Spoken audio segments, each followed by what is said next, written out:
If we want to reach measurable goals, they need to be spelled out in detail.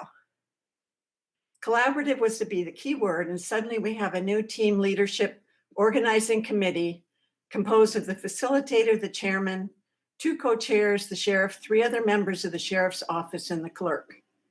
It's left to 1 co-chair to represent Blacks, Democrats, and the community. I don't see how this is equal representation, and it's too much of a burden to ask 1 co-chair to carry alone. On the Board of Supervisors, we have 8 Republicans, 11 Democrats, and 4 NOPs. 22 are white, 1 Bangladeshi, and no Blacks. Among these are 7 women. Can this new committee makeup be changed to reflect a better balance? I sincerely hope so. How can we assure the governor and our citizens that we've done our job and that they can trust us to carry out this plan?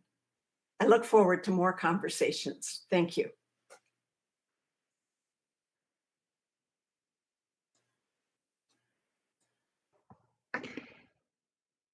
Noel, you're on mute.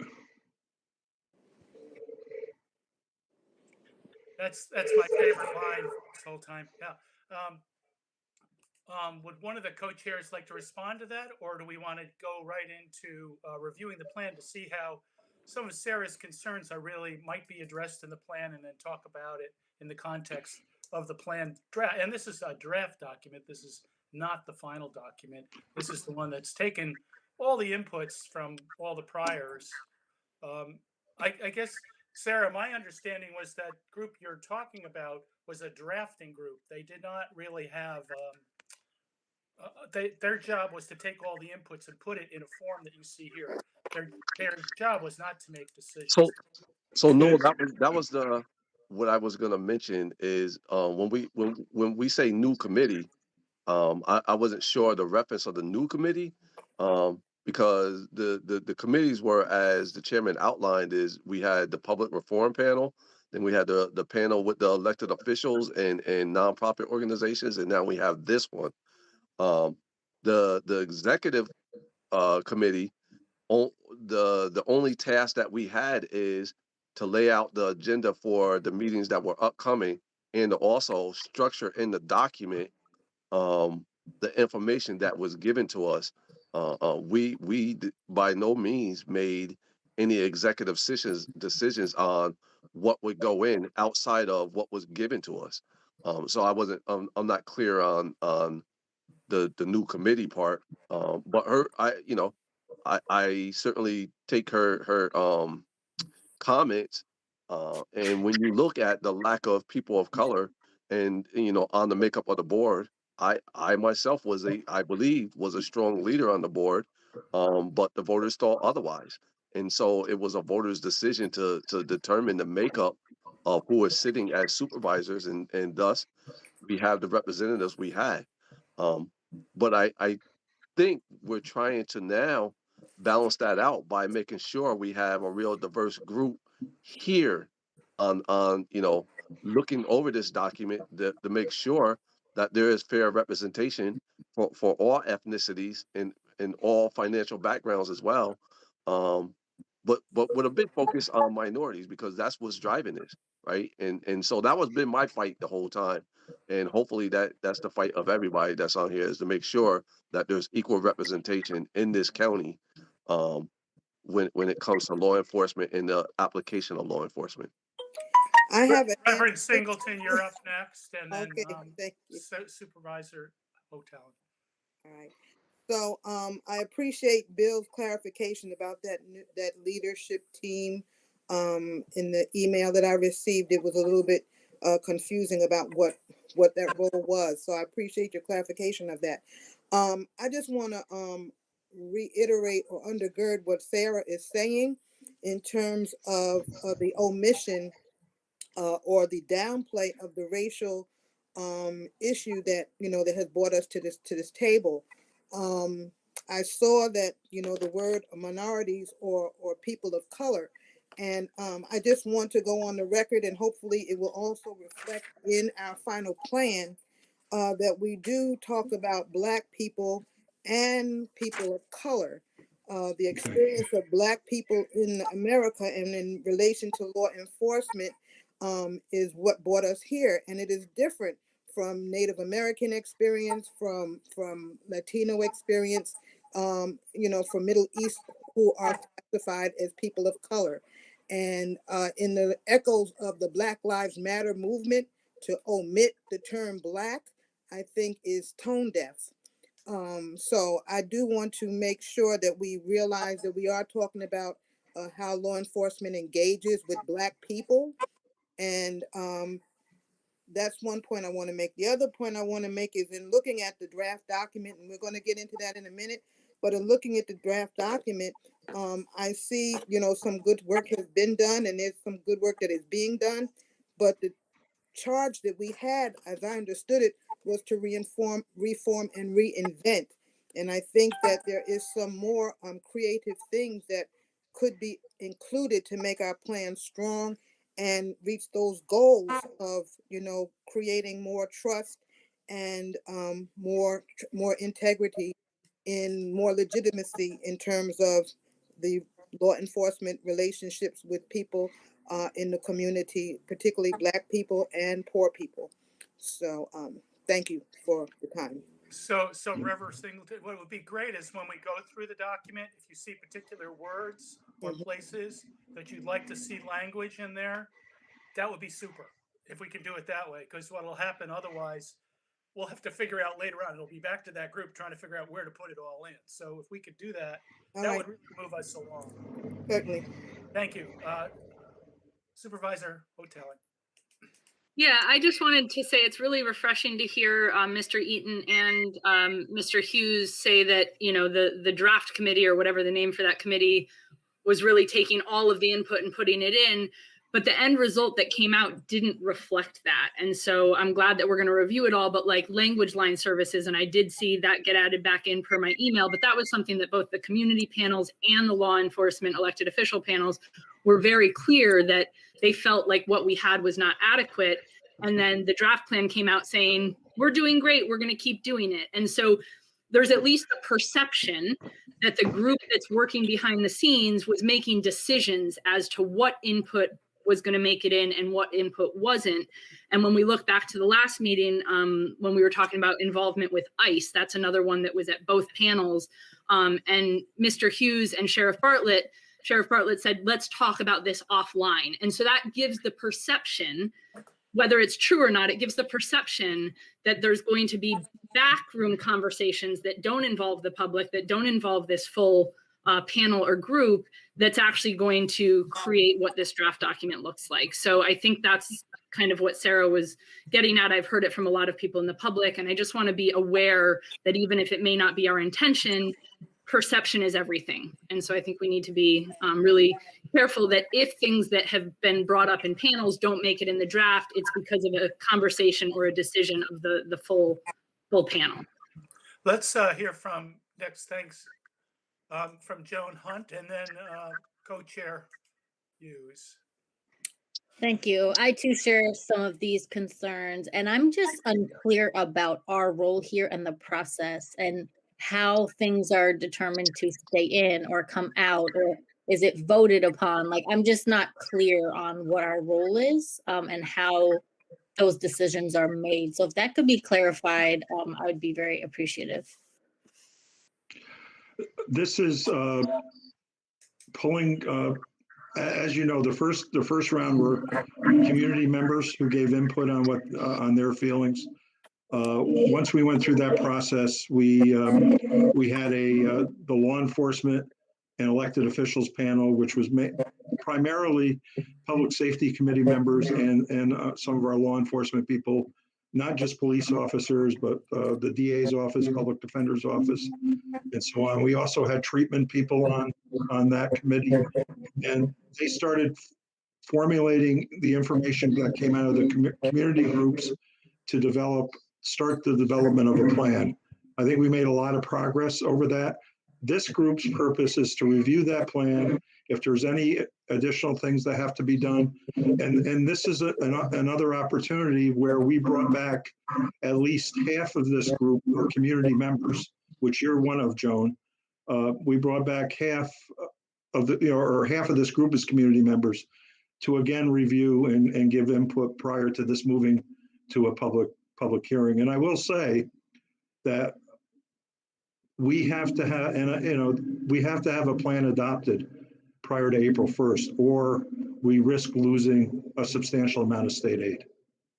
That's sort of the hammer that's hanging over our head. So, we have this meeting scheduled. Hopefully we can come out with some consensus, and then it would go to a public hearing and then have to be voted on by the full Board of Supervisors. But this was my effort and I put this process together, again, of having the community at the end review the process. So the concerns that were brought up by the two supervisors kind of harkens back to one of the first meetings when one of the members said that it appears that we're pre-drafting this, and I quickly pivoted to state that that wasn't indeed the case, because I did not want to send a message to the public that we weren't giving them adequate respect for the comments that they were giving us. What was happening is, though, we were getting a lot of information. Some of it was repeated. Some of it was information that didn't pertain to the policy. And then when the policy was getting drafted, what we were trying to do is see where we basically saw a lot of the language that people wanted in there. We then had to figure out where laying this format out. When you look at the policy, well, where does it go? Does it go in the bottom? Does it go in the top? That's all we were doing as far as when it came to drafting. As far as the verbiage, we were trying to get the verbiage correct, and we thought that from the last meeting, when some of the comments were being made, that we were getting the verbiage under control. And so when the sheriff said, let's have that conversation offline, I'm assuming it was just because of the communication between Supervisor Mia, where it was hard for people to understand them. I kind of understand them quite clearly, but we could go back and interpret that to the sheriff of what Supervisor Mia was trying to make when he was talking about immigration. And so the sheriff offered up the verbiage that we saw, and it was at the bottom of the policy. And then once brought to our attention by Supervisor Hotel, and that she really didn't see it, I was like, you know what? And others were like, you know what? It really should be prominent where people could see it at the top of the document, not at the bottom of the document. It was things like that we went through. But the actual verbiage, we really didn't change it from what the public gave us.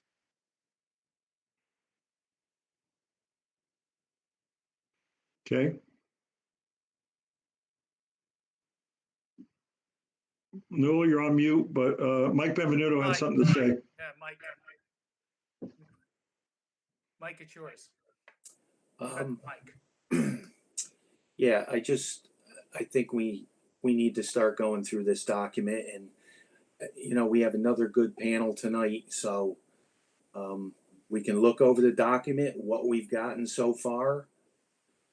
At our last meeting, we seem to have general consensus. There were a few things brought up. We think they've been addressed. But let's go through the document, look it over. We need a plan in place by April 1st, of course. But don't forget, the chairman's going to put a subcommittee together. I was a part of a county subcommittee for years. And trust me, we did a lot of work. A lot got done. And I think that can happen with this. This is a living document. We've already discussed there's things we cannot get done and set in stone by April 1st. It cannot be done, but we can continue to work on it. We can work on it together. There can be public input in reference to the subcommittee. The subcommittee can go for as long as it takes to get this done and to get things implemented. And they're going to be part of the implementation process. But let's not try to get everybody's little idea that they want to push forth and cram it into this document before April 1st. I think based upon what I've seen Stu Ben's, I've seen their plan. We've done a good job, people. We put a lot of stuff into this. We can improve it, certainly. We can improve it tonight. But let's remember, we're going to continue working on this beyond April 1st. So that's all I want to say. I just don't want this to be all, after everything we've done, just, crumble down before our eyes. So. that's Bob, all I say. Bob Laporta. Yeah, I just wanted to say that this is a draft document and that this is the broad scope of what you want to accomplish. You have no action plans in here. You have no goals or specific objectives or even how you're going to evaluate if those objectives are met. So I don't want to, I agree with Mike. I don't want to lose the very fine details. That comes later on. This is a draft document. You have to understand this is the broad scope of what you want to accomplish. It has no action plans or anything else very specific. We can get to that later on down the road. Thanks for that. And when we've looked at other, fortunate for us in some ways, there have been, I don't know how many counties have already done this, and the state's held several sessions to suggest even what they thought was good models. And this one really kind of is the format that fits a lot of what we saw there in terms of the level of detail to include in a plan versus what ought to happen in terms of a subcommittee of the Board of Supervisors. This is where the kinds of things you're talking about, Bob, wouldn't pretty typically fit. So, okay, can we start going through it? Okay, let's start walking down through the plan. And who's controlling the scroll? Let's see. Sherry, I believe. There he is. Okay, good. Let's stop with that group on the introduction overview. Does anybody have any thoughts on what they would like to see? First of all, we don't need to hear what you like about it, although I'd love to hear those things. But is there any word shifting here or things you feel are missing that it would be important to include at this point in the document? And if you're good with it, just give me a thumbs up. Although most of you don't have pictures, so I can't see it. Yeah.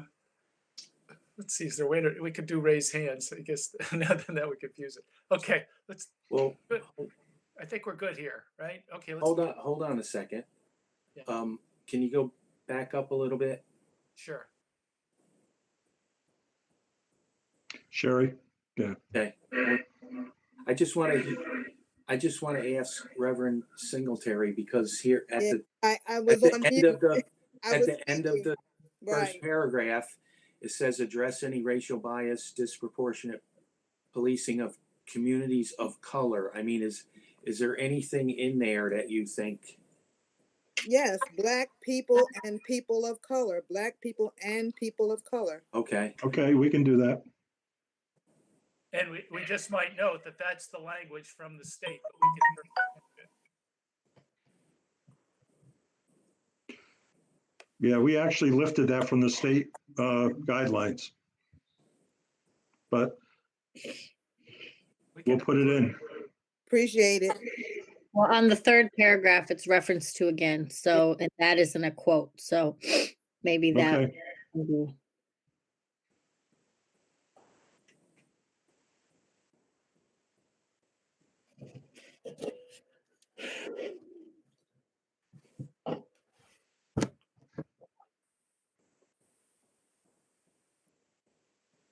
First line and third paragraph. Correct.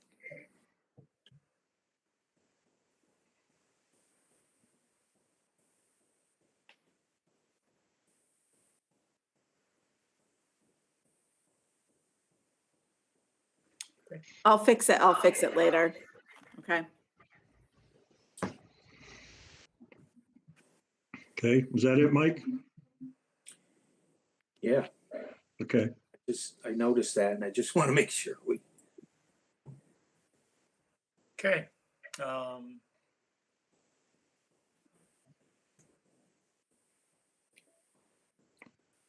Okay. The second sentence, all worked, there should be a space in between all worked at the end of the first paragraph, second sentence. Mhm. Okay.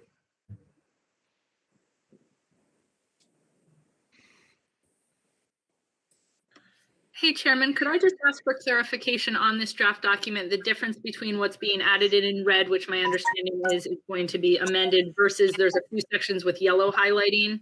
Is there a difference between those?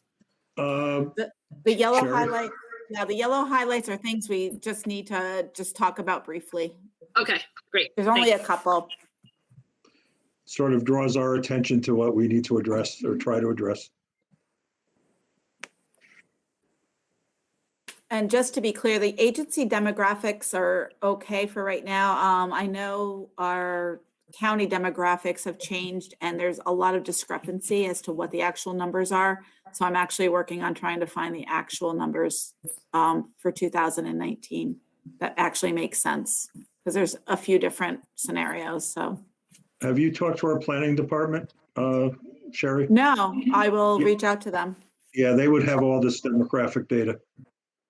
Bob Laporta and then Reverend Singleton, you've got your hands up. Bob? Just a quick question. I noticed Hudson has Hudson adopted out of this plan? And if Yes. so, how does that work? They're doing their own plan. They decided to do their own, as well as Chatham is doing their own plan. The three local police departments that were included in our plan are small part-time departments, and we talked with all of them, and they wanted to be part of this plan. And that's a voluntary thing to be opt-in or opt-out? Yes, each police department has the ability to write their own plan. And they It have really to- didn't, it didn't make sense for Greenport, Vermont to try to do that when they could be a part of this process. And Sure. I think if you noticed, we've them pretty well. Okay, thank you. But I do want to make clear, by them opting in, they actually have to sign on and adhere to all the policies that we put in place. Mhm. But then Hudson has to submit its own to the state separately? Yes, That's correct. yes, Yeah. So every police agency has to submit a plan to the state by April 1st? yes. Okay. So the red is just some changes I made. There was some discrepancies just with how many I added. The city of Hudson and New York State Police have full-time departments that wasn't included in the original draft. And then the yellow highlight is just fixing the census data, which we'll fix. And is that yellow because we're discussing it further, or should it be red? I'm leaving it yellow because I need to fix it.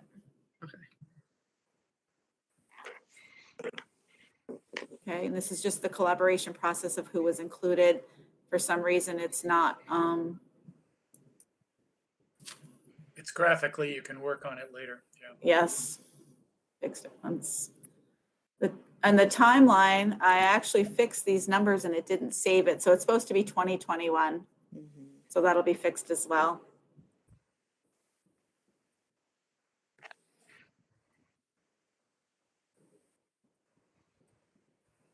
And then the list of the panelists.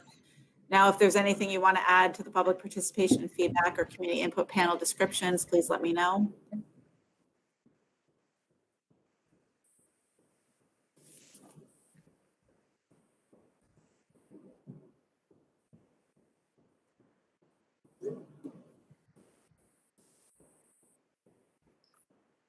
Okay. Any comments? Bob, is your hand up because it's leftover hand up? Oh, there's Joel Dislin. It's a leftover hand. I'll lower it. There we go.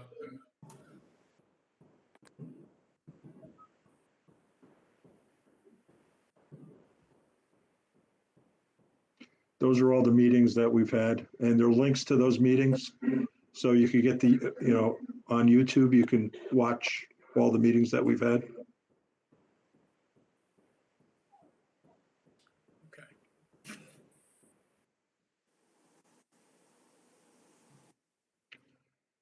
So does anybody have any comments on 1, 2, or 3? These were all state mandates that the state legislature passed, most of which were passed this past summer.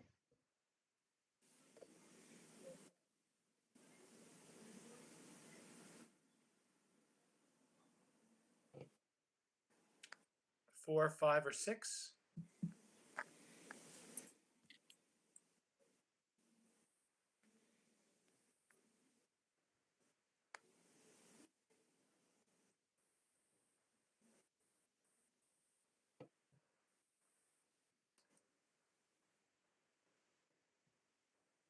And if you want us to stop, just say, please stop. I need more time.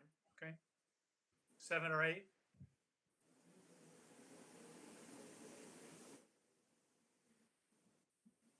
Whoops. What happened? We got,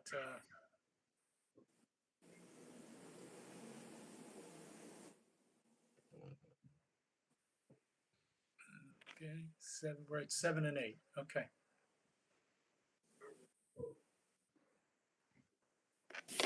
I tried to fix the font size on it, sorry.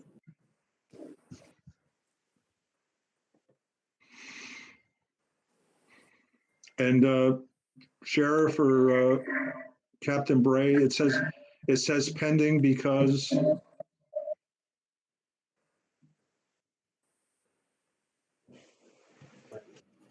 Yeah, this will be the subcommittee that we're talking about. okay. Working within that public safety.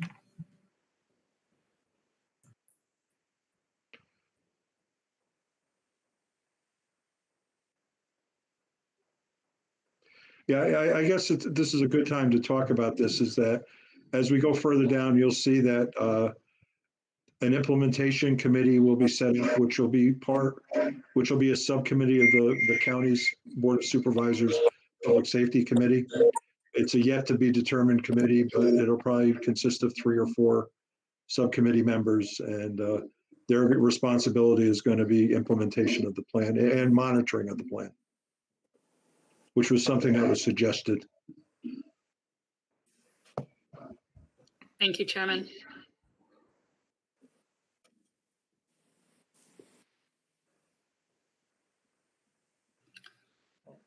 Could I ask a question here? I know in my email I talked about, adding in things like on the body camera policy, adding in things such as banning video manipulation.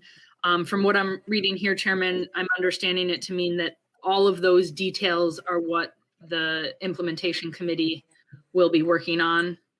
Correct. Okay, great.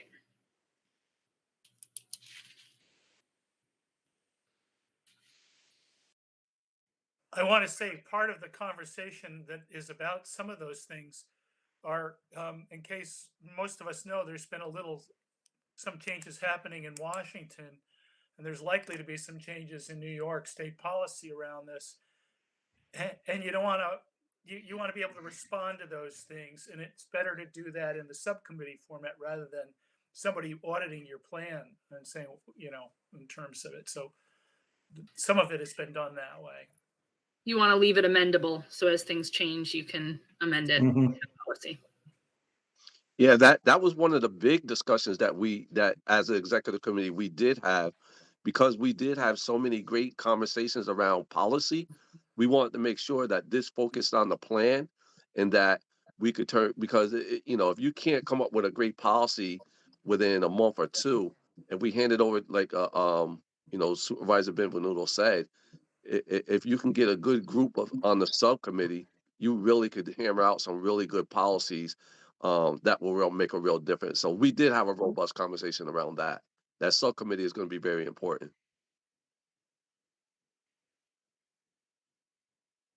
Sarah?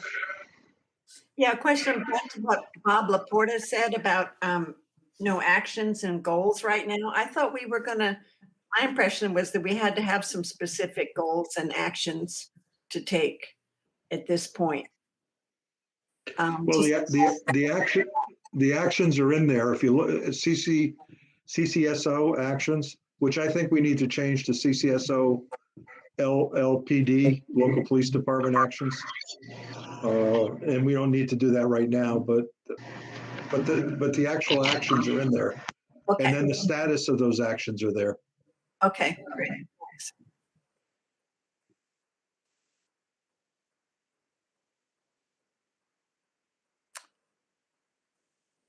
Okay, we good with this? Mhm.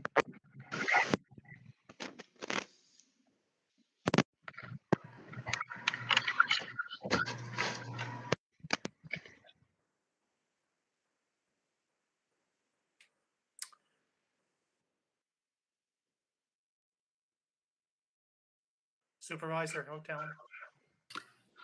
Yeah, so I think the language is great. Thank you for amending that for the county and town buildings, as well as committing that we're going to search for additional solutions. We don't know what they will end up being. But I did have one thing that I thought was important.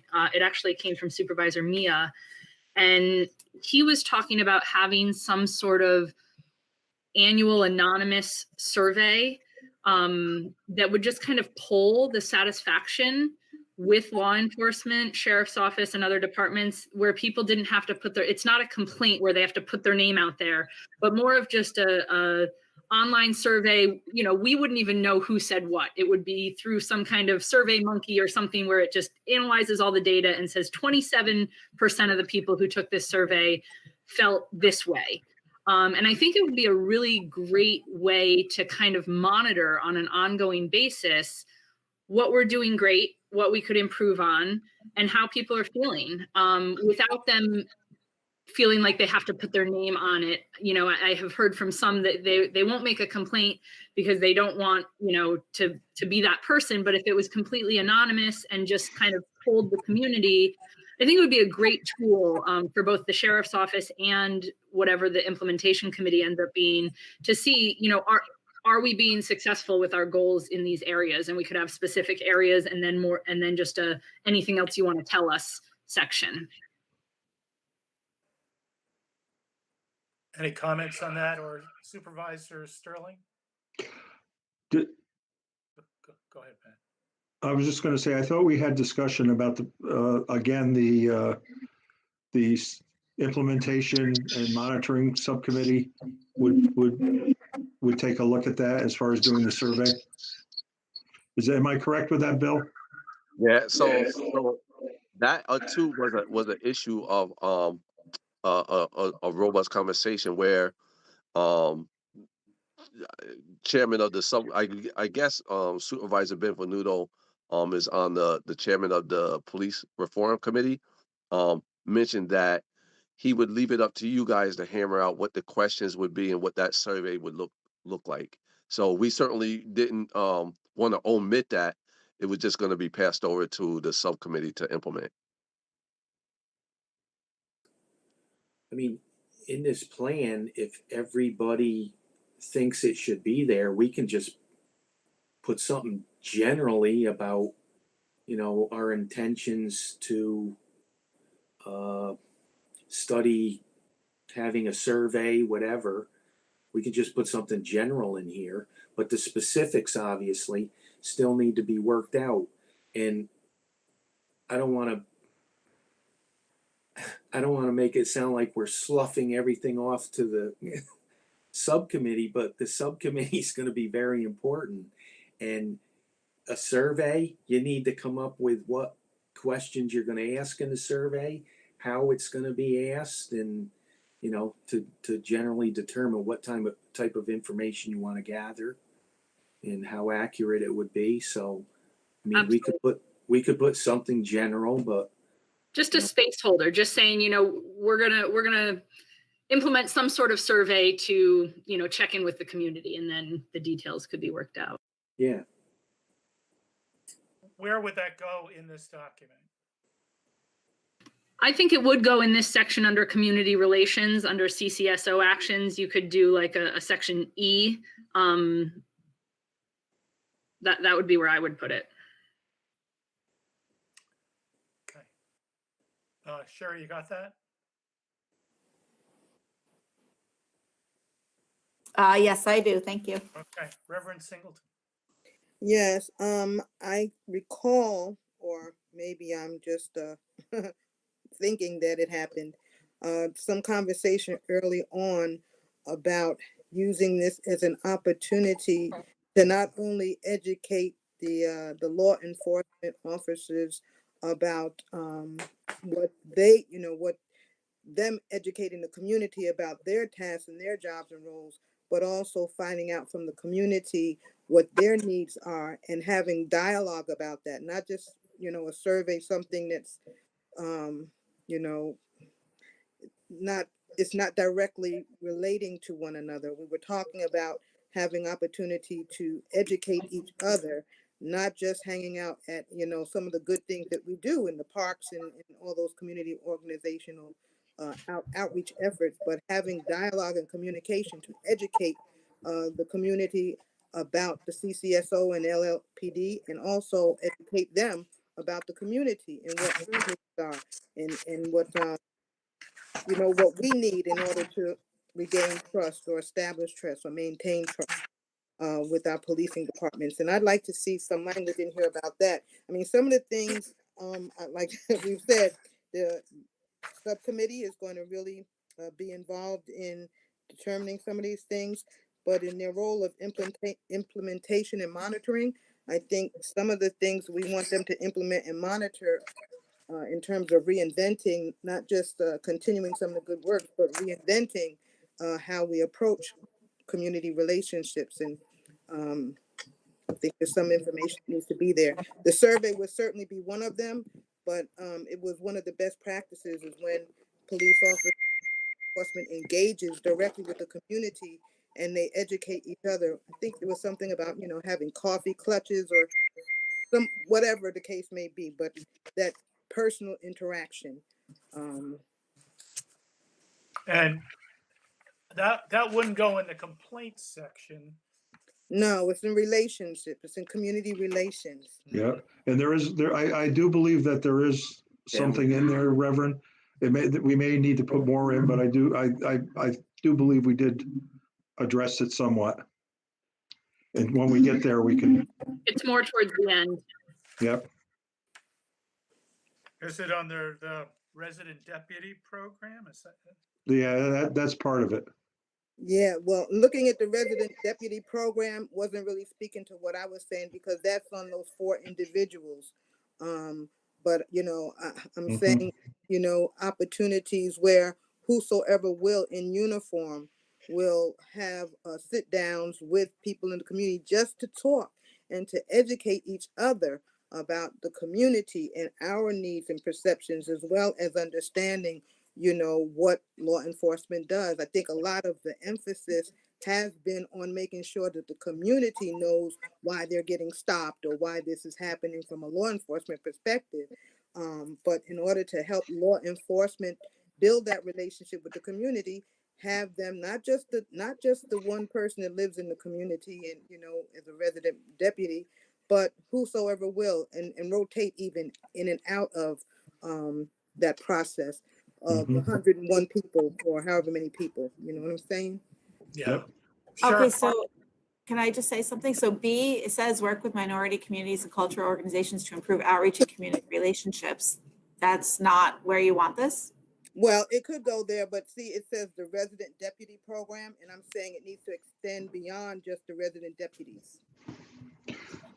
Well, again, I believe that's based probably on what the sheriff had reiterated before, with deputies having the ability and having the staff to be able to go into the communities like that. Is that correct, Sheriff?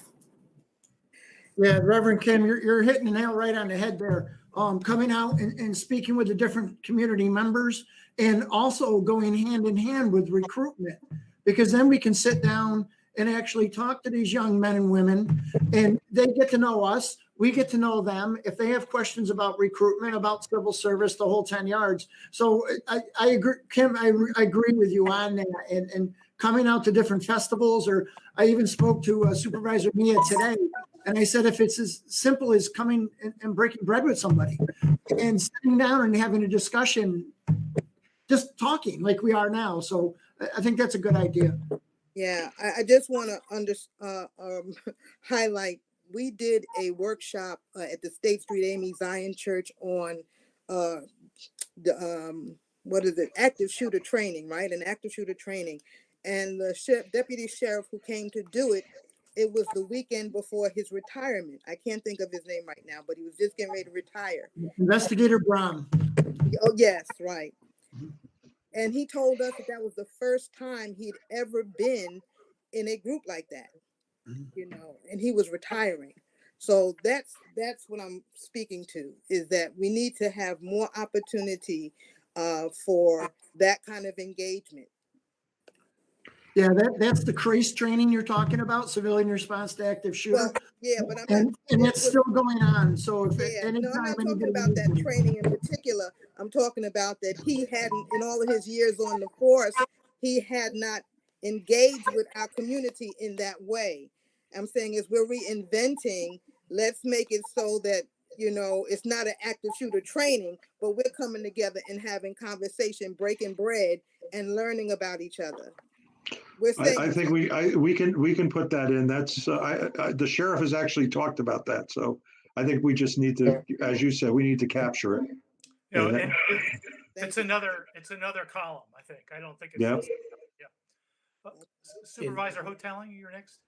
Yeah, just a quick thing. So, section B, the intake review committee, I completely agree that we define it with the subcommittee. I just really don't like that name. And I know that you guys were like, we are not sure what to call it. Could we just call it a citizen review panel, since that's kind of the standard? Everyone knows what that means. They look at intake review committee and they probably have no clue what that means. Could we just call it a citizen review panel and define it later, like we're going to, but just not have it named a name that nobody really knows what it is? What are the issues with calling it that? Or does anybody have an issue with that? No, but it's a good idea. Okay.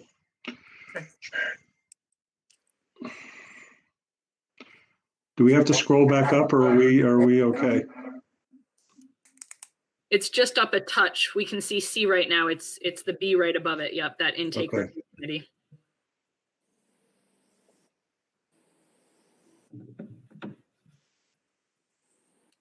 Okay.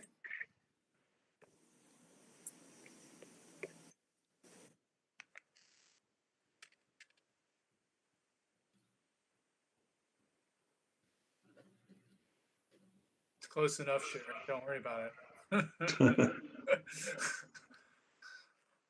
All right. Okay. We're down to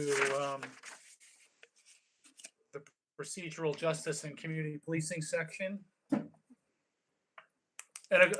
for those of you that haven't been looking at the state law, we didn't say it, but each of these categories come right out of the requirements of the plan requirements. That's what the languages are in really the first column in particular, sometimes the second.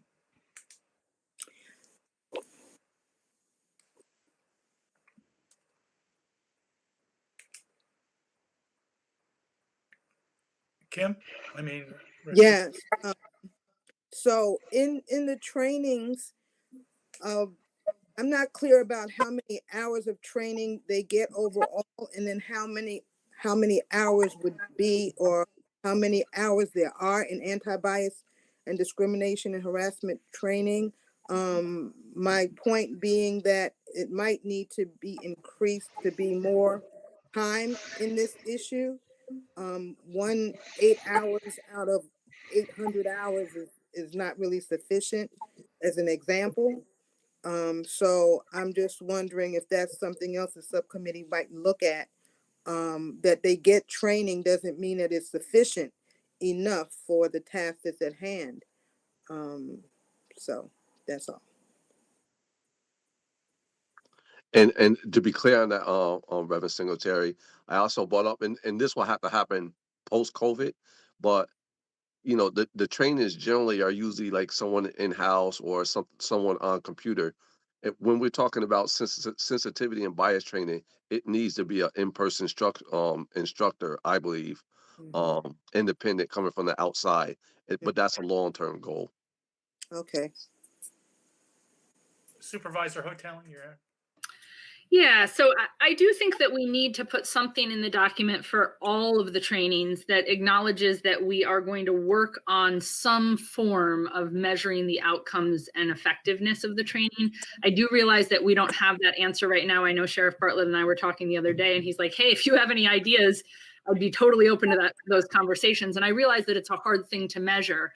But I do feel like we at least need to acknowledge that we're going to work on measuring the effectiveness of the training, and that we're going to research that, you know, there are some forms of ways to do that. And I think we need to acknowledge that that's something that we're going to work on. It's listed in the long-term goals Yeah, Right. and it's already listed. page 23.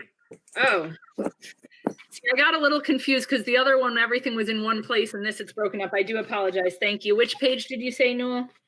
Page 23. It's Exploration of tools to met. Thank you very much. But on that, Supervisor Hoteling, you know, we had a lot of discussion on that, what tools would look like, how you would gather the data, and the sheriff's department is certainly open and are looking for ideas about how to go about that. So again, when you get into the subcommittee, that will be really important because, you know, teaching them how to actually capture the data and how to present it is going to be a big deal. Well, and I know Sheriff Bartlett's completely not only open to it, but actively wants to do it because he and I have had conversations. So thank you. I just missed that it was in that other section. The one other thing, and I'm not sure if it goes here where the training is about implicit biases or it goes in the opening statement, but I do think we need to make a stronger statement about the acknowledgement of the importance of fighting biases.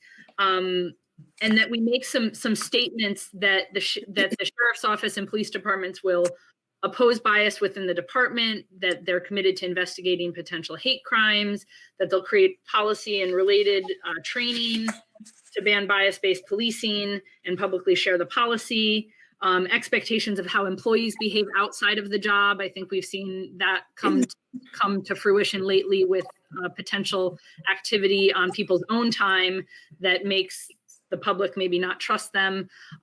Could we explore a good place to add in just a little bit stronger language about acknowledging bias and taking a very strong stance that we're committed to working on overcoming that bias? and where would you suggest that?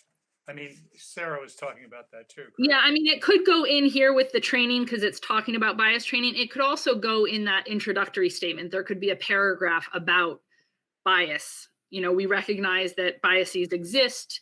We're opposed to bias. We're going to have policies against bias. And, you know, I don't know what the exact wording is, but it might belong in that introductory statement because that's similar to what Sarah was saying, just a paragraph about biases. And I'm happy to, you know, send some language to the committee that's drafting if, you know, that they can use or not some suggested language. I just think it needs to really be stated on its own.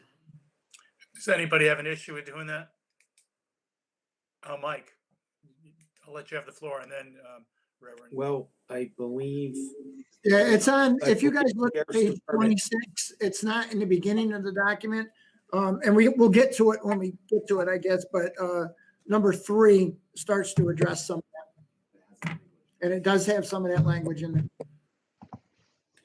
there's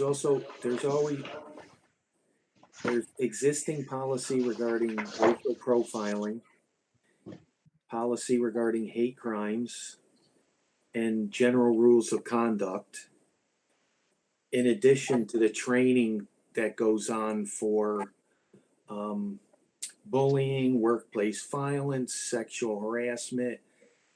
That's already established. I mean, it can be highlighted, but those already exist.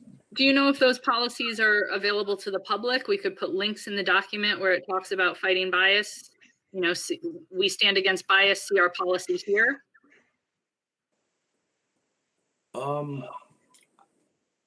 I would be comfortable if the sheriff ran it past our county labor attorney first to see what these can be, you know, disseminated. Okay. But I wouldn't have a problem with that as long as it goes in front of labor, because again, we're dealing with unions, obviously, which. So what I'm hearing is there's two possibilities here. One, a statement, a generalized statement. The other is to include policy. It would be one of those choices. Yeah, and I think if you can't include the policies because the attorney says no, then we just make a statement that, you know, like Mike said, we already have these policies, but maybe the public isn't aware that we have these policies, so. Right. Reverend, you had the floor a moment ago. Are you all set? Yeah, I forgot to take my hand down. No worries. Okay. Mike, you got your hand up still? You got more to say? Nope. Okay. Shall we move on? That's right.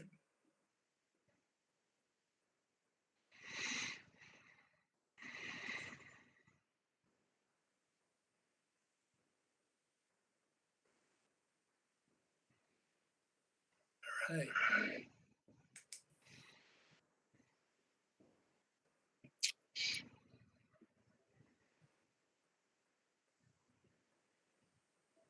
I have an additional recommendation here that I didn't bring up previously, but I would like to see it considered.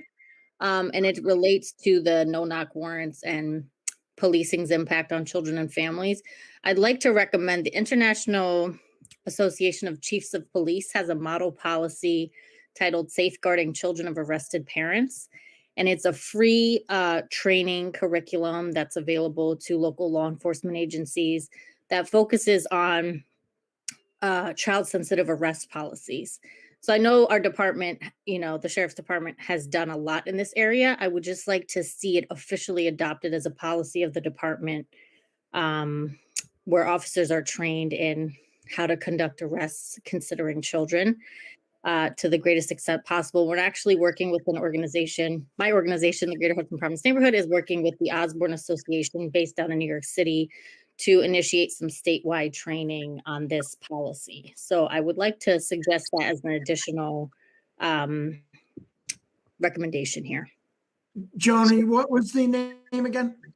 Safeguarding Children of Arrested Parents. I can send you the policy. It's already written. Yeah, could you please? I'd love to see that. Yes, we'll You know, do. we do some stuff like this now. If we do raids, we have kids in there. I work with Superintendent Sutmeyer, where we do notify them, but anything we can do to safeguard our kids, you know, I'm on board with that. So I'd love to see that policy. Thank you. We'll do. Mr. Tracy. Sheriff, the Yellow Dot program, is that in place now, or can it be put in place? And I just had a little question about the if it does go in place, or if it is on the could you take it off the driver's side window, especially in the summertime? Could you put it up in the front, you know, on the windshield or somewhere? I know it's a moot point, but I just, you know, it's summertime, the windows are down, we might not see it out there. Yeah, Kathy, number one, you look beautiful tonight. And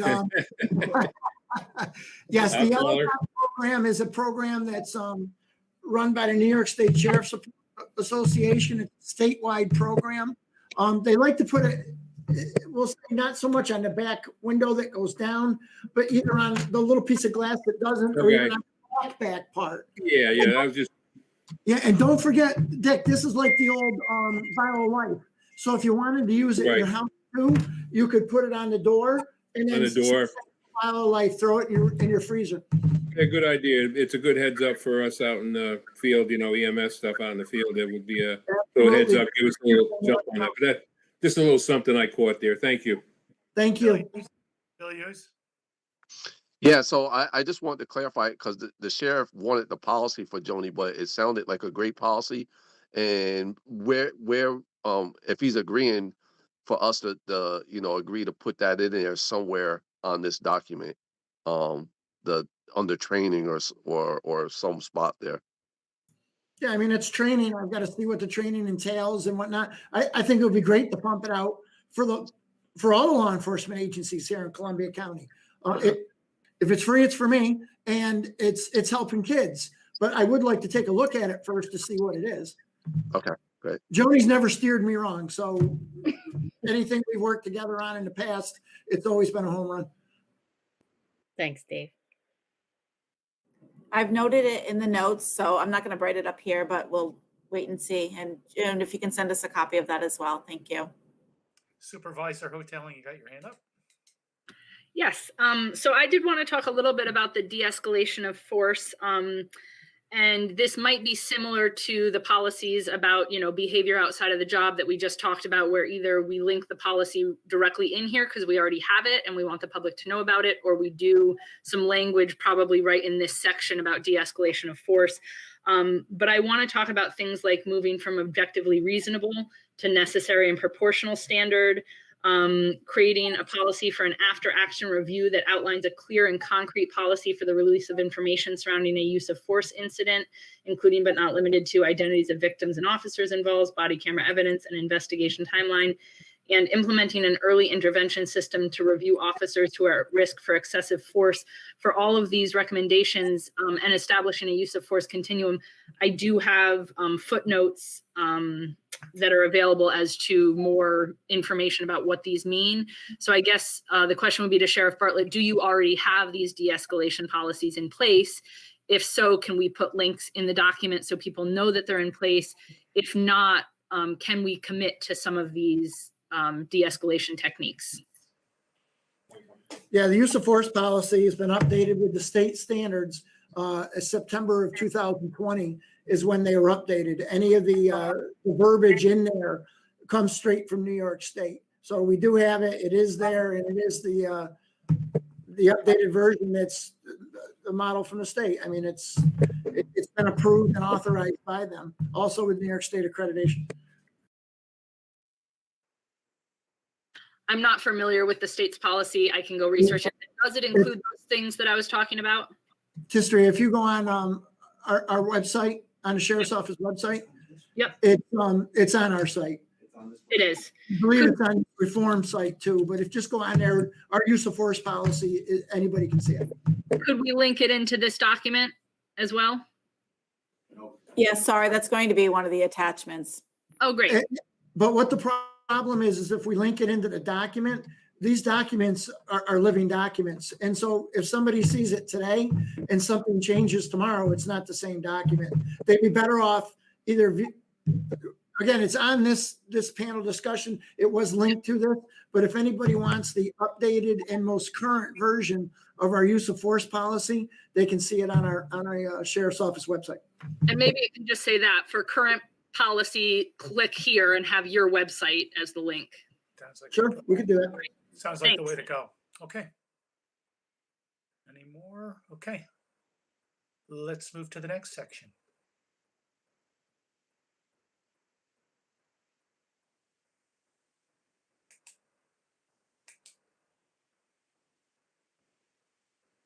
We covered this, didn't we? Yeah, this is the accreditation, which our sheriff's department is, what, 5 out of 7 unit sheriff are accredited?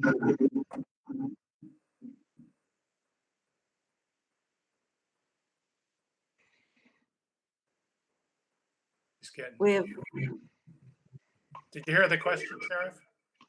Sheriff? Say again, Mr. Chairman. How many of your units are accredited? I said 5, 4. 4 out of 7 or 4 out of 6? Four out of 5. Law Okay. enforcement, civil, corrections, and security services. There is no accreditation for emergency management, or else I would have it. Mhm. And how many police departments in the state are accredited out of how many? Rough number, like it's 162 that are accredited out of 513. Don't quote me on the number. It's close. So there's a little over 500 police departments in the state of New York, and roughly about 162 are accredited. And I know the governor's insight would like to have every agency accredited. What's going to happen, and the problem with that is when we get to our smaller departments, it's a great amount of work. So that'll be interesting to see if that ever comes to fruition.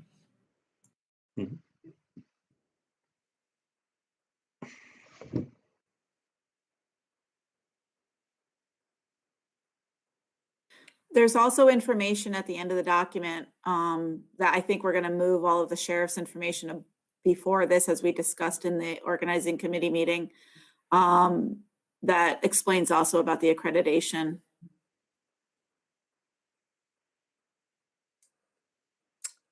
Okay. 160 out of 514. What, okay, good. We ready to go into, got one more there? Yep. Reverend Singletary?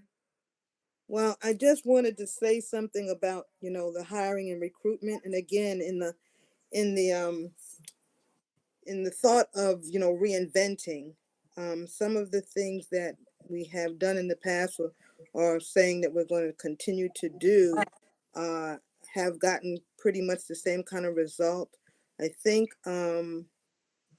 perhaps this might be a place for a survey, even among law enforcement, of why they are drawn to the career, and what barriers do they see to getting more women, not only on the front line but in the front office, more Black people, more people of color into the front office. Some kind of survey to understand, what is the barrier, what are the barriers for people coming in. It's viewed predominantly as a white male career.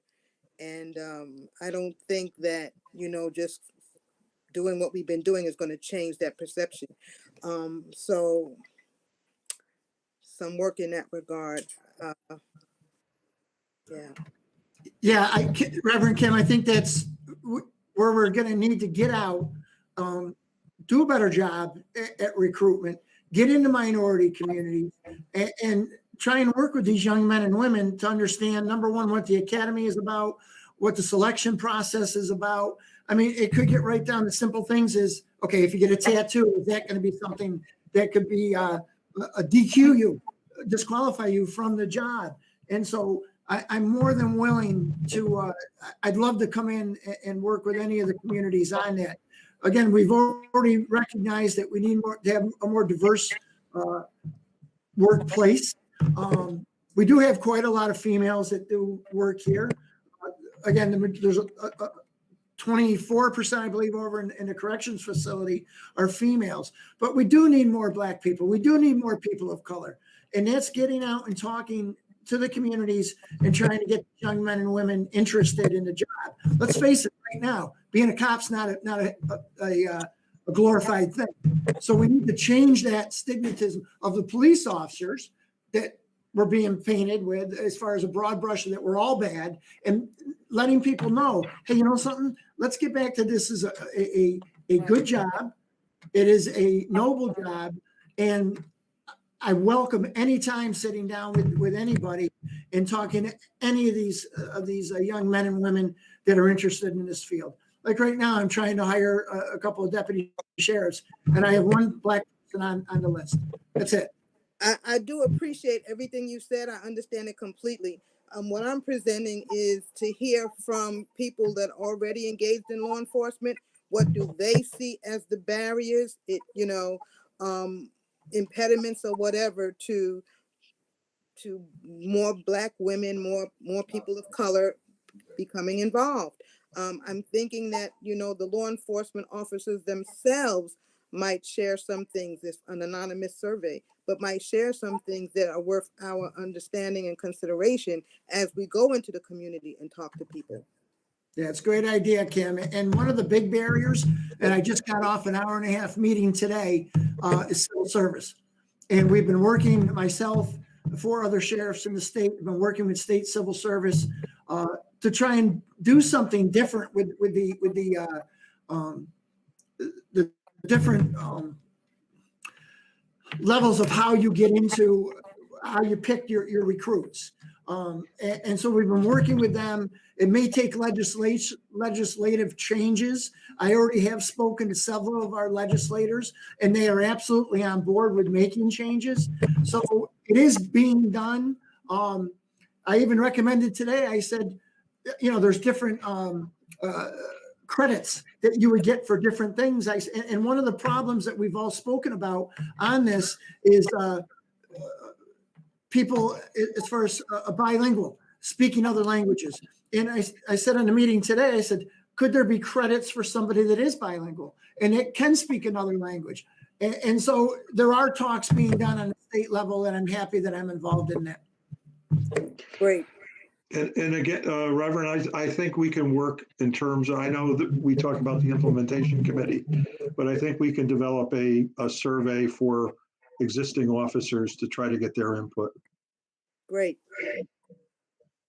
Supervisor Hoteling, you're next.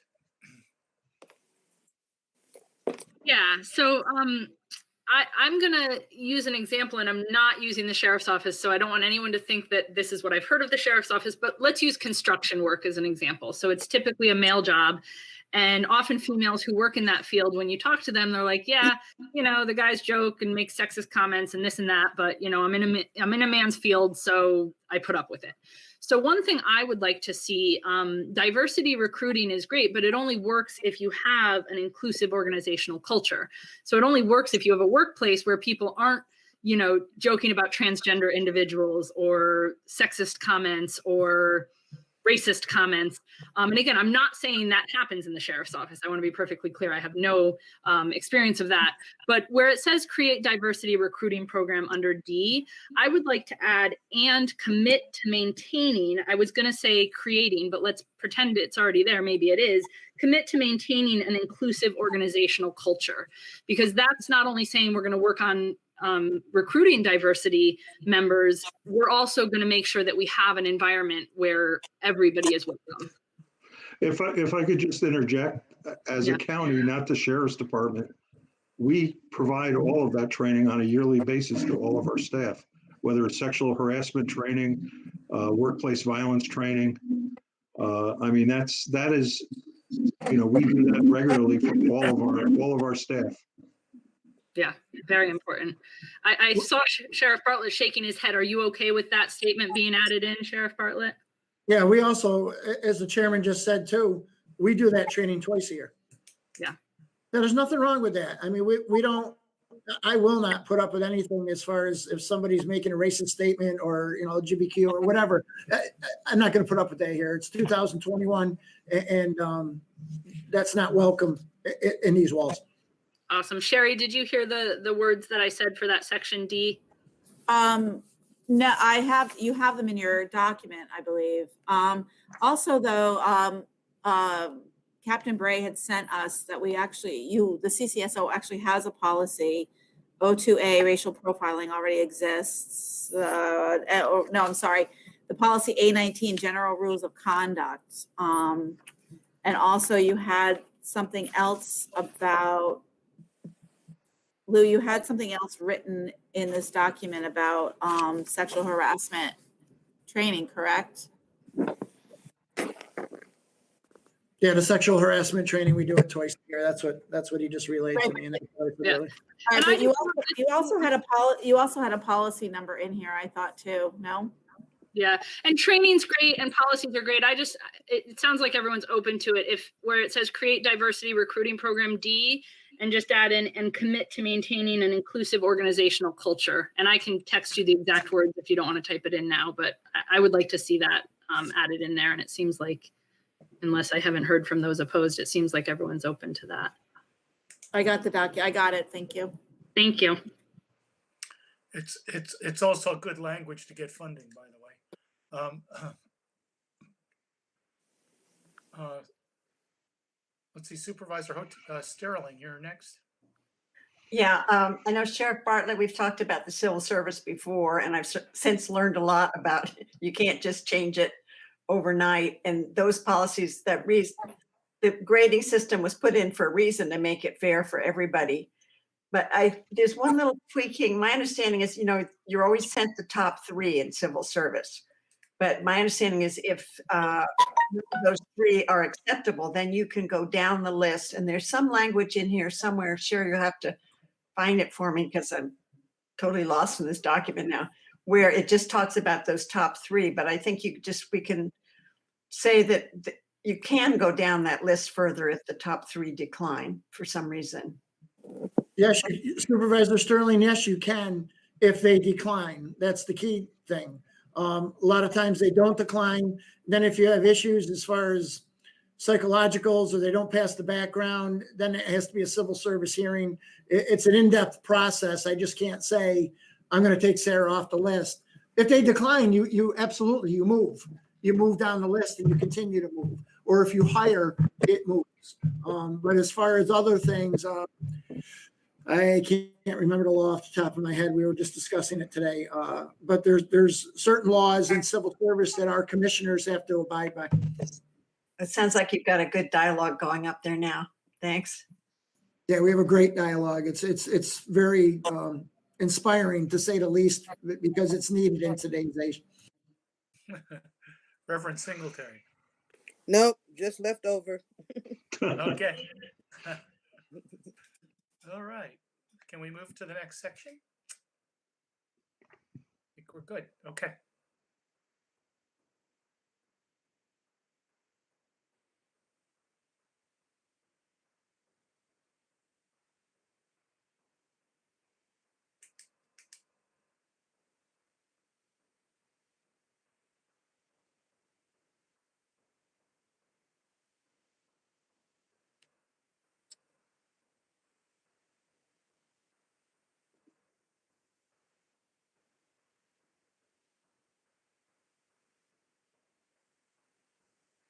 Okay.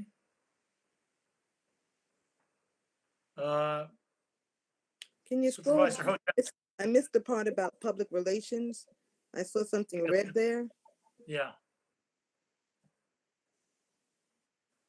So Yeah, we had talked about having a public relations person's or individual handling public relations for law enforcement. And then it expanded to actually maybe representing the whole county, all the county departments eventually.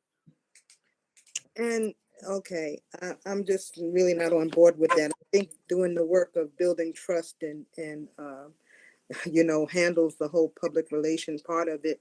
I for the police department or the law enforcement agency to say they need a public relations person, it could be interpreted as, you know, somebody's just going to always present a shiny, polished image and of what's going on. I'd rather see those funds, you know, allocated to some of the other resources that we need to help our children in our communities. Would you feel differently if it said community relations? I mean, I'd be interested to see what the job description would be for that individual. And if this is working well in other communities or, you know, similar model. I will say, if I could, a lot of counties do have a full or part-time public relations person that does press releases and community relations for the different departments. We have not had one in Columbia County. It was actually suggested, I think, but in the community forum, as well as the law enforcement and elected officials forum. The sheriff actually didn't suggest it. It was suggested by the participants. Well, here I would say, you know, we're talking about, you know, reallocating funds and putting resources into places that help people with disabilities, to help, you know, with racial relationships and things like that.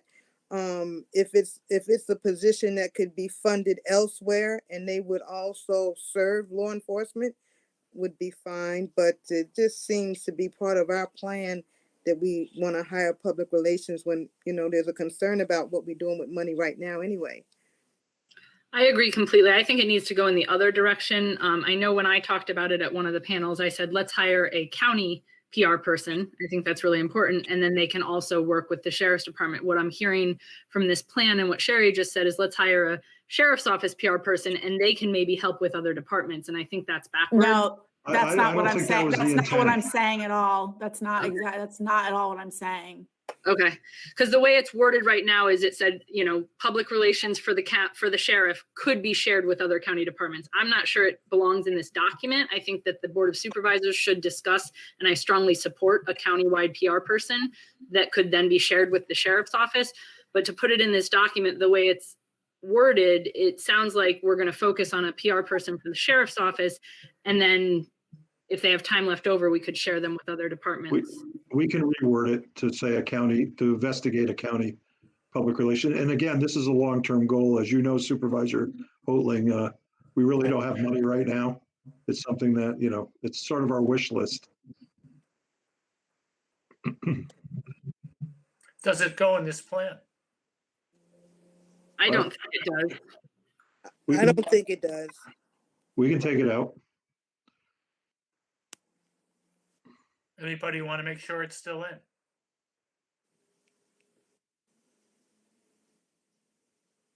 Okay. Is public relations important for this, or yes or no? Well, I thought in previous meetings, Yes. Supervisor Yeah. Hoatling was asking for that. You were asking for it. That's why I don't Exactly. understand how all of a sudden it's Sorry. totally changed. This Yeah, was I mean, discussed numerous times about this. So I you don't were know- talking understand why all about of a getting the sudden- good works of the sheriff's department information out there to the public so that people knew what the sheriff's department was doing. Yeah, no, I think that a countywide PR person is something that we absolutely need for the sheriff's office, for the Department of Health, for DSS.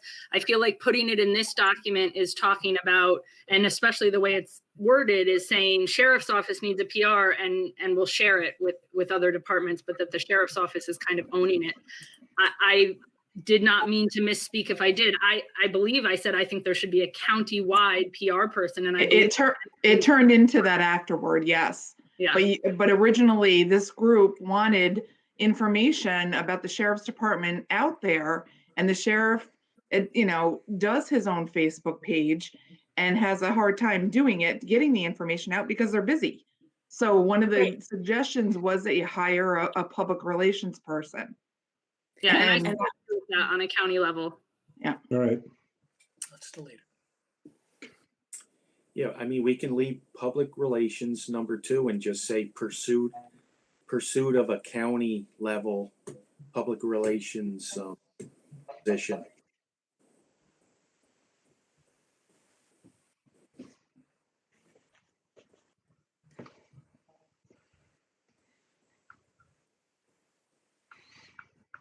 Okay.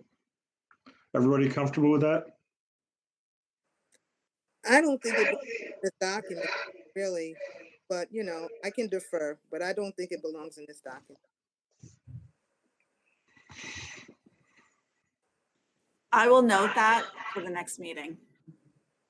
Chairman, since there's a few of us talking a lot, do we want to do like a hand raise and just take a poll of this group as to who feels it should and who feels it shouldn't? Yeah, it would be great if we could see people. I guess we could have everybody raise your hand if you think it should come out. Okay, what we're raising our hand if we think it comes out or if we think it stays in? If it comes out, If it comes out, raise your hand if you think it should come out. 1, 2, 3. If you raise your hand, pick the raise the hand button on the bottom of your screen. We can count it by looking at the people over on the under the group of people. So please click the button to raise your hand, because not everybody can see everybody on the screen. Right. So far we have Kim Singletary, Sarah Sterling, Tistria Hoatling, and Joan Hunt. So you've got 4. So my comment is, this was a suggestion from the committee, so I don't care if it comes in or goes out, to be honest. I do think we need a countywide PR person, but it was suggested, and again, when we go back, that we were taking suggestions and comments. That's how some of this stuff got in the document, so I don't care if it's in or out, to be honest. Mm-hmm. So you got 4 that want it out out of 27 that are on the call. My confusion is we are stating public relations is important, but then we're voting on taking it out. I don't get it. Well, Well, we could probably, so that we aren't getting confused here. There may be other methods in how we convey what it is the sheriff doing, and people may be saying we don't want to allocate a full-time, salary position to doing this. Maybe we could think of other creative ways of doing it. But it was presented to us in a PR person, and it was overwhelmingly supported when it was made. That I remember. But like I said, if it was a countywide position, I'm perfectly fine with it. So if you want to take it out, I'm fine with that as well. I'm Right. comfortable if the wording is changed to being countywide. I'm also okay with taking it out. So. And I'm also okay. I mean, a countywide, absolutely. My concern is not that we have a public relations person. It is that in the plan for law enforcement reinvention, that we're saying we're going to allocate money to hire someone to do that, when we're already talking about allocating funds, and we already know we don't have enough for some of the support services that we want to use, in terms of, not using our law enforcement for everything, snow removal and, finding lost dogs and things like that. I mean, I just feel that it's a little bit, it presents us a little bit, again, tone deaf to the concern about how we use money and where we're going to put it. As a county allocation that covers the sheriff's department, that I think that sounds great. But I'm one of 4 out of 27. So hey. Yep. I get it. Again, Reverend, this was a long-term goal. It wasn't, not something we're going to do this year or next year probably, but if the county does become healthier, I think personally, I think the county should have a press person or a PR person, not just for the police department, but for all of the departments and the board of supervisors. Right. So. Thank you. There was a lot of discussion about lack of communication and things going on. So I agree. I think this is an important thing to keep in the plan long-term. It doesn't have to be specific to law enforcement. Okay, let's roll. Yeah, would be a county allocation, so we don't have to spend money allocated towards reform policing. I get it. Yeah.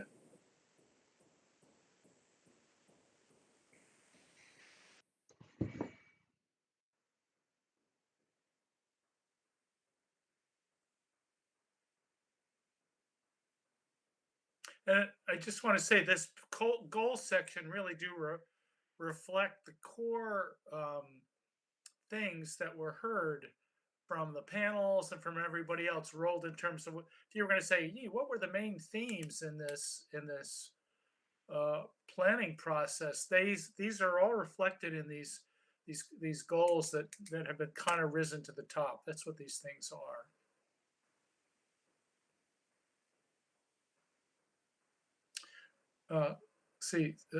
Joan, do you still have your hand up, or is that left over? No. Supervisor Hoteling, I guess you've got your hand up. Okay. Yeah, and I apologize. I think I'm a page back, but Sherry, you don't need to scroll back. I just had a question regarding data. I think that's one of the things that we heard pretty continuously in the community panel, in the elected official and law enforcement panels, was access to data being publicized and available to the public. And I realized that it's in here as a long-term goal with I think it was like 1.2 million. Sheriff Bartlett, is there a way with the resources we have now to put some short-term goals in there, working with MIS for the data that we already have through some sort of like data sharing database? There are other communities that have some that I could share links with you on, that doesn't cost $1 million, not reinventing a whole new system, but taking what we already have and working with MIS within our parameters to try and get the data more accessible without $1 million to do it. I welcome that. Okay. I know MIS is very busy. I can attest to that just from tickets that we put in, and it takes them a while to get to it. But yeah, we're always looking to try and get updated data. I would absolutely be 100% behind it. So I would just like to add that it would be more than likely post-COVID, because we have our MIS department really going crazy with you know, with people working from home, the ones that need to, and everything else, virtual meetings and so on. And Could we maybe add a bullet even in this long-term goal section before we include funding such as grants, just saying, you know, when available, we'll work with MIS on exploring options with the resources we already have for some more data availability to the public, something along those lines? yes, Thank you. And just let me clarify, that's what I mean. The MIS department does a great job. They are working their tails off right now with all COVID issues. Okay.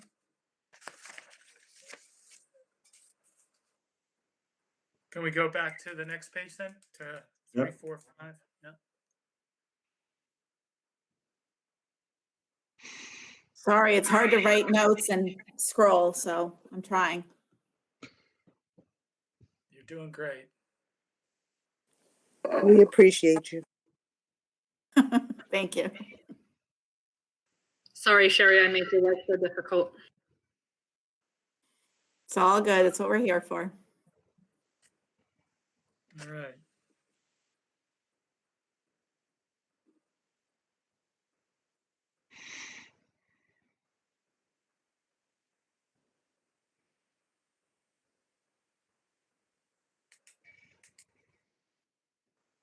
Any comments on this? Okay. Okay. And we're now, let's go to the next page then.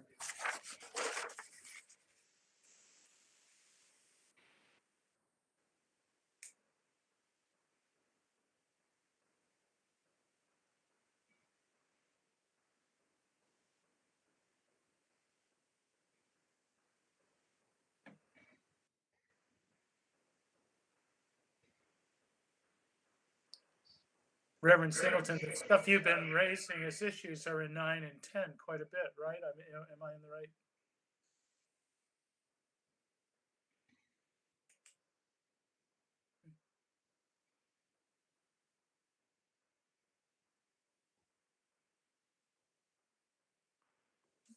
Dropping my facilitator's hat for a minute, and just that number 11 is going to be needed by every police department in the state of New York. So, and you know, I know Sheriff Bartlett's connected to many of them. So, I don't think that's one to seek your own solution to. That's one that really is going to be a pretty universal need. But it's still good to have in your document.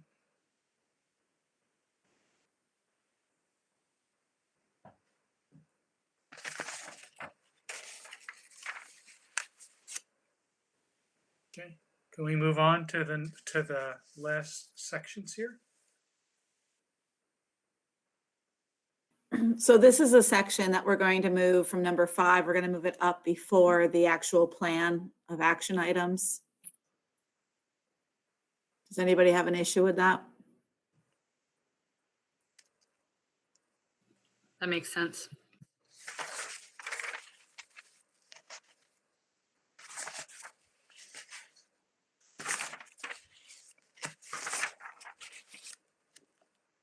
And most of this information was taken from the PowerPoint presentation, so we may have to do some updating by the Sheriff's Department. Especially when we get down to the statistics of arrests, because they were taken from last year. And Sherry, you heard some stuff at the state level technical assistance session that suggested there might be some other things that would be useful to include in this document. Do you want to speak to that at all? No, it kind of just went by the guidelines. I think it was mostly, I think we have a lot, I think we have most of what they've asked for in the document, and going through it. Again, a lot of it's going to be execution and long-term goals. And, you know, I think we've articulated that stuff pretty well. Again, there's a lot of agencies that are just starting their programs right now and starting to go through the process. So they're way behind us.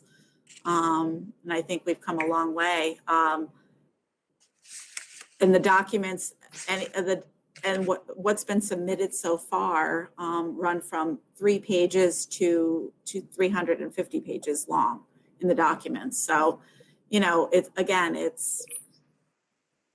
a work in progress. It's a working document, as we've reiterated over and over again. And it's going to be up to the implementation committee and the work of the Board of Supervisors to, you know, see the process through as well, along in working with the Sheriff's Department.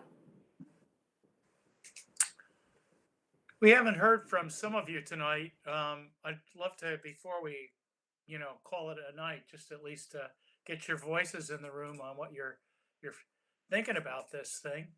So particularly anybody who hasn't had a chance to speak, would you raise your hand and let me call on you?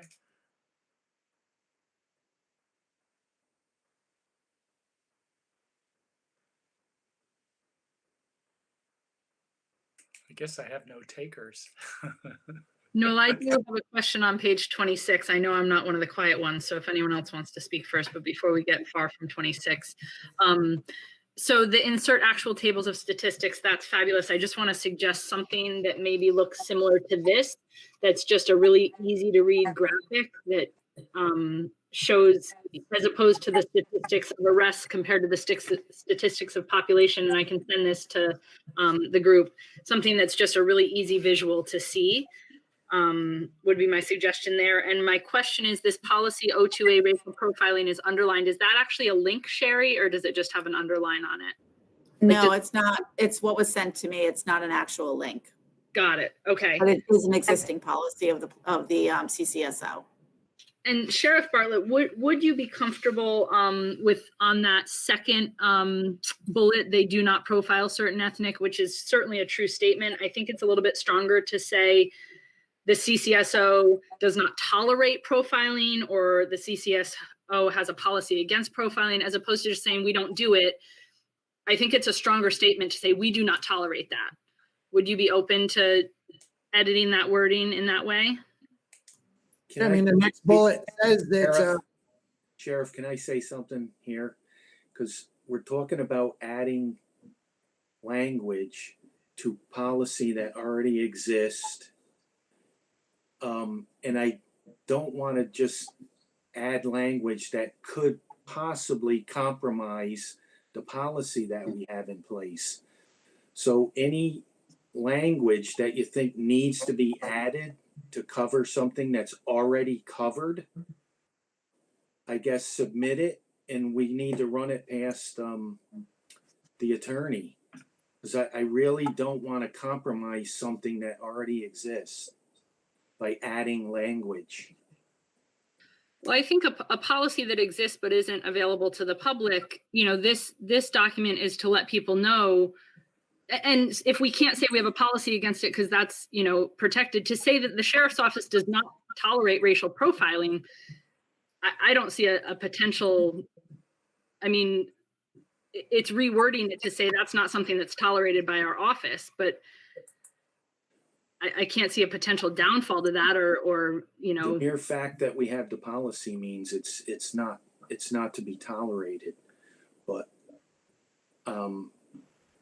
I just know, dealing with this, you know, being in a county department before and having policy that's already dictated through the state, through the Division of Criminal Justice Services.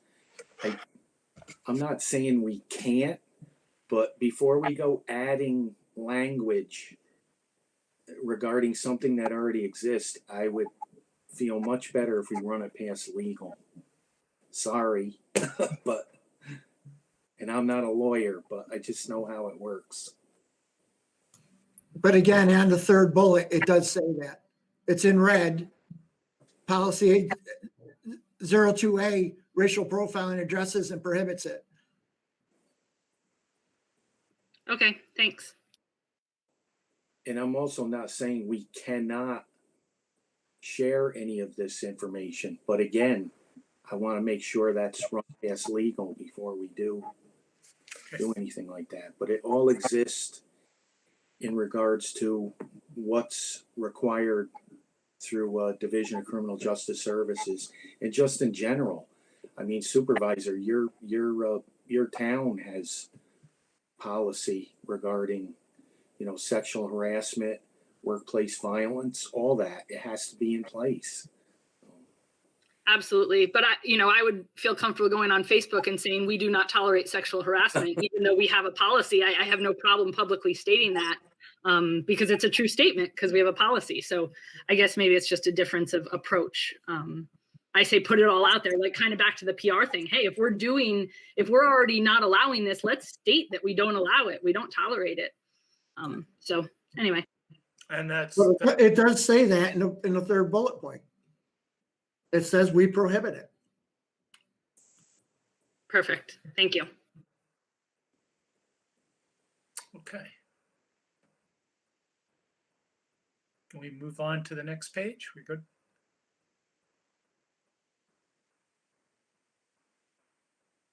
Bill, you're trying to talk. I can't hear you. You're on mute still. Just observing. Okay.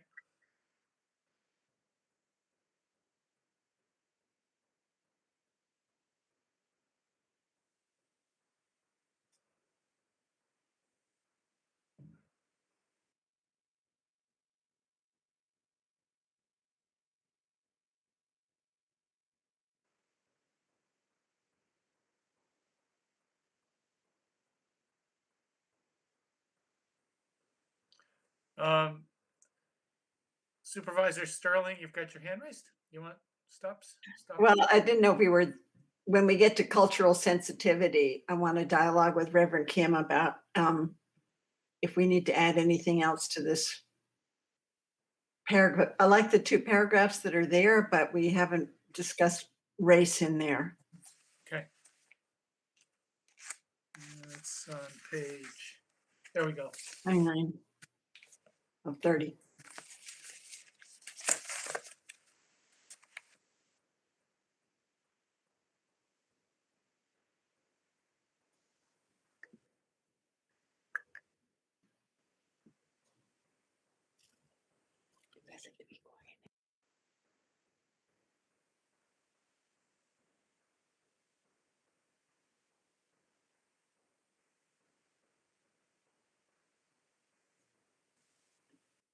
I know in the Hudson schools, we have like 13 different nationalities, Wow. which we're proud of. Thought I was I was on mute. Okay, so there's an omission of the work that has been done with God Belongs in Our County with the Sheriff's Department. Doing workshops at our conference, having workshops in the community. You know, we did workshops for emergency management. We did workshops for active shooter training, and also the clergy project, the emergency management clergy project. All right, can you send that to me, Kim, so we can include that, please? Okay, will do. We'd Thank be you. happy to add it.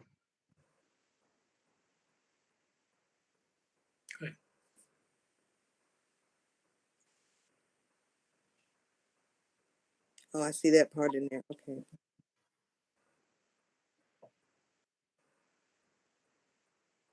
Sufficient? Yeah. Well, when I'm sending some wording, I also want to include cultural sensitivity, the sensitivity to the intricacies of being Black in America. So I'll share something about that. I'll submit something about that. Thank you. Thank you.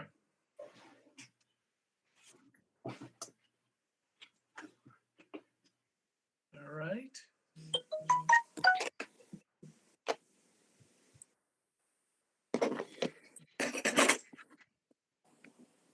I have one last thing. And I think it's probably a question for Sheriff Bartlett at the end here about not conducting immigration enforcement. I'm really glad to see that in there. I'm wondering if you're open to also reassuring the community that you're not going to report them to ICE and that you're not going to ask their immigration status. I think it's really important when we have potential victims of a crime or witnesses, and we want their full participation, that they can trust that by participating with the sheriff's office isn't going to make a call to ICE or ask them what their immigration status is. And I realize it says that you don't conduct enforcement, but I think it would be even stronger if you can assure people that you're not going to report them or be asking their immigration status. Is that something you're open to, Sheriff Bartlett? We don't ask them their immigration. Well, let me rephrase that. We do ask people their immigration status. It's required on our SJS reports through the state of New York. So that's something that our state partners, legislators would have to remove from that mandated field. Because if they don't fill it out, then we'll get an IBR error and the error will come back and the deputy, the investigator will have to fix it in order for it to be processed through to the state. But, I'm not out looking for civil detainers or any immigration enforcement stuff at all. But again, as far as asking, yes, we do, because it's a state mandate. Got it. Are you comfortable putting in that you won't report anybody to ICE?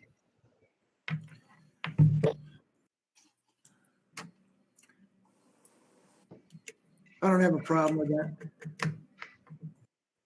Awesome. Thank you very much. Thank you.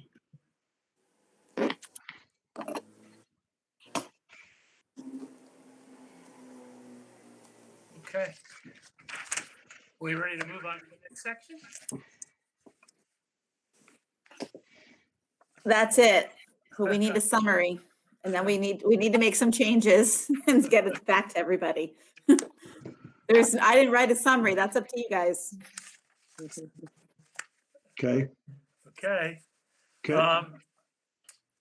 Any last minute comments before I turn it back over to Matt for closing? Well, I just like to, if some of the people that have been listening, if they do have comments, we, speak now or forever hold your peace. That doesn't apply to you, Supervisor Holtling. Well, and also they also have, if we can get any other comments within the next week, that would be very helpful.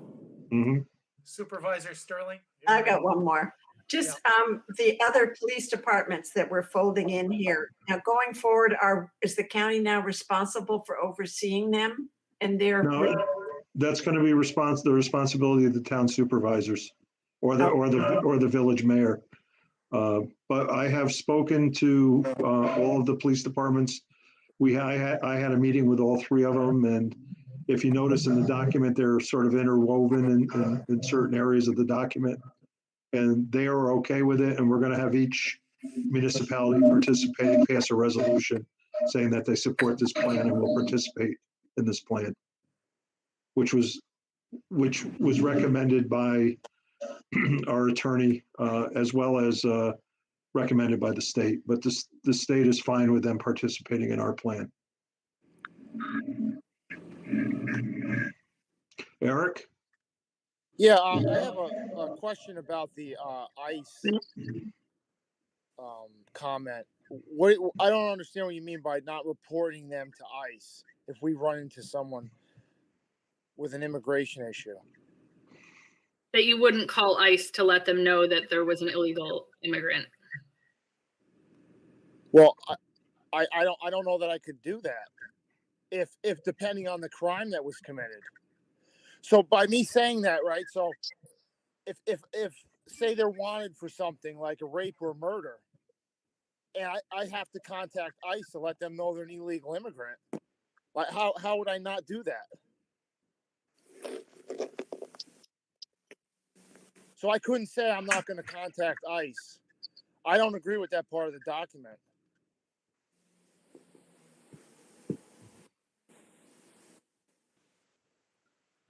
Okay. I mean, I know there's a lot of police departments around the country that have stated that they're not going to participate with ICE reporting people.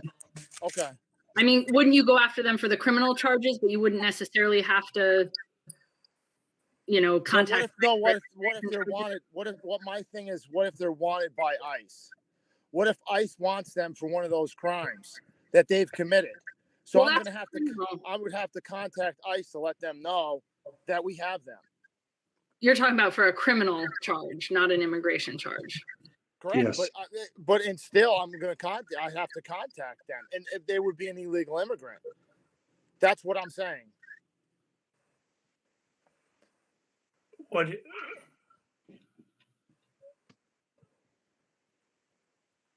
would you be contacting them? Yeah. I'm wondering if there's language you could still do here, you know? Well, yeah, you can't say you're not. I couldn't say I'm not gonna contact ICE. Could you If say I you're need not? help, if I need help from them, well, they're another police department. You know, they're a federal agency. I don't know what everybody's against ICE for. I don't understand that, but I mean, if they're going to help us out with something, or there's someone that needs to be taken away for a really good reason, they're the people to do it. You know, like, so I have a problem with that in that we're not going to contact them at all. You can't not work with one another to take someone that needs to be taken away to make our community a safer place to live. I think for a criminal matter, this is different, but ICE is also the agency that raids communities and picks up people that are undocumented and separates families. So I think the ask here is that they're not contacted for a non-criminal issue. Well, then That's wrong, but that's what I'm understanding. And that's what it has to state: a non-criminal matter. Not what we just won't. Not a broad thing, and we're not going to talk or work or contact with ICE. Well, the actual wording says immigration enforcement, which would be a non-criminal matter. It would be immigration. So I think it's covered in the statement that's there. All right. Yeah, and this speaks to a civil detainer versus if ICE has an actual criminal warrant for a crime, an arrest warrant. I mean, then the sheriff's department, I believe, would, be involved in that because it's a legal warrant versus a civil detainer just for immigration. That's a whole different issue. So Yeah, as far as immigration enforcement and whatnot, that's a civil detainer, correct? Yeah, All right. So are we good with the language we have, or do we need to revise this a little bit? A quick question. Are we not asking the sheriff's department not to enforce the law in regard to immigration? Are we asking them to ignore immigration policy and immigration law by putting a statement in like that? And I'm not saying if it's right or wrong. I'm just saying what legal ramifications are we putting our sheriff's department under by putting a statement in there like that? I think the point is that they're not immigration officials. They're sheriffs or local police officials, and that immigration should be handled by the immigration officials. Bill, what are you trying to talk on this one? Nope, on a closing statement. But I'll wait. Okay. But I will say I think people are making great points that we're talking to civil detainer, and that we and the sheriff already said we won't get involved in civil detainer issues, but if it is something that's criminality, then they're obligated. And just, I mean, everybody knows that the whole immigration enforcement and law is going to be changing in the near future.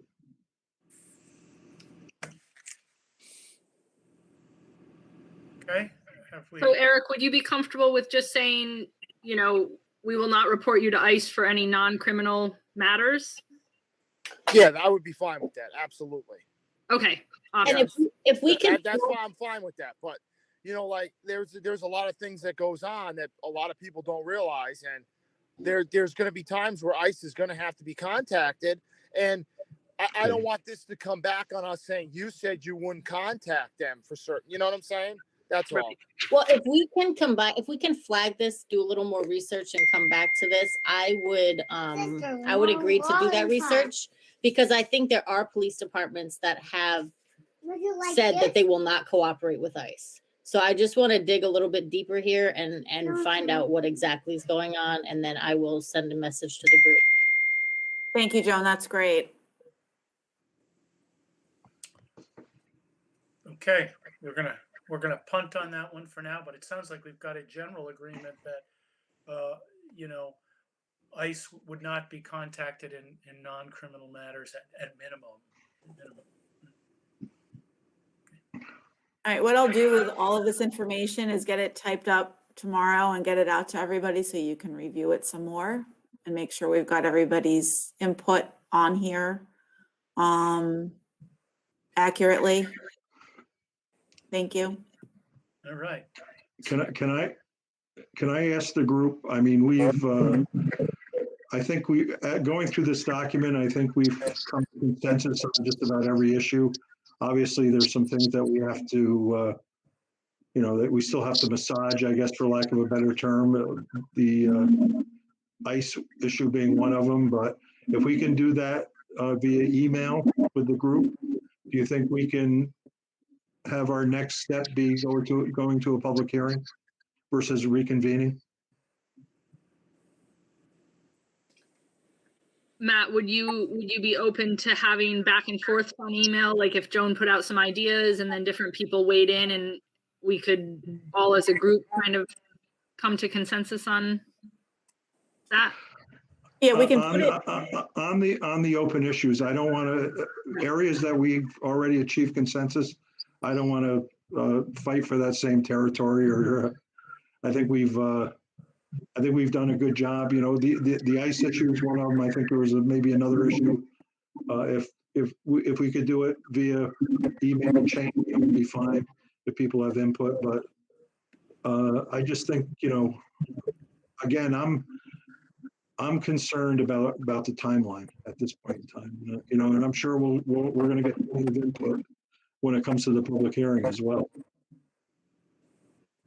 And Reverend Singleton, Larry, you've got some stuff you were going to add in too, right? We've got that. Yep. Yes. Yes.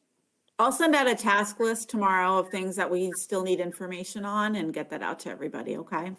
Appreciate it. Yeah. Do we have to write? And I don't want to speak for the, I'm sorry, Sarah. I was just wondering, you have to write a summary? Yeah, we'll put a summary together. The summary may just recap the process, or it may recap, some of the discussion.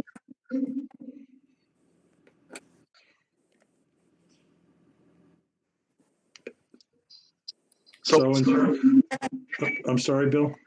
No, I was going to say, what I was going to reiterate is that as the public, see us go through this document and had a chance to see some of the information that was put in here, is that we want to assure them that, their comments that they had early on were taken seriously and were considered as we developed this document.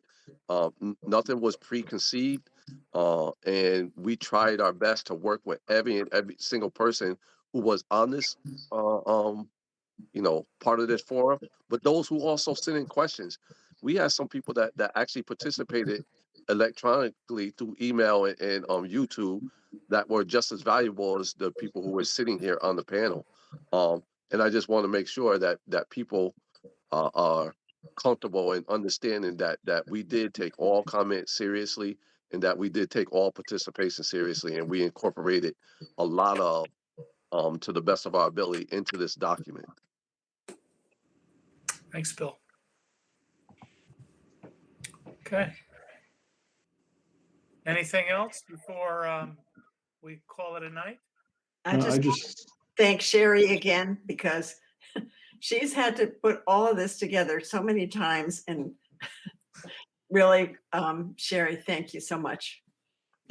But I will say that is what a living document is. It's constantly, there are different iterations and different, you're constantly editing, and and so on. But I think it's, again, I'm going to go back and say this has been a good process. It's been a good process for me to go through it.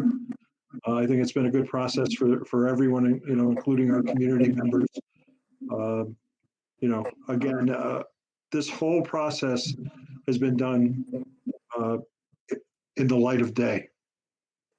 So, which I'm proud of. And, and I know there are other police departments who haven't been so. I'm proud of the fact that we are transparent and we have the public record to show that transparency. Very good. Thank you, everyone. It's been a good experience so far, and I think we've got a good basis for a good document. Thank you. Thank you. Yeah, thanks. Good night, Thank you. everyone. So much. Thank you, Reverend. Thank you all. Goodbye. Everybody, thank you. Stay safe, everyone. You too. Take care, everyone. Stay Thank safe, you. everybody. Thank you. No, take care. No. Thank you, everyone.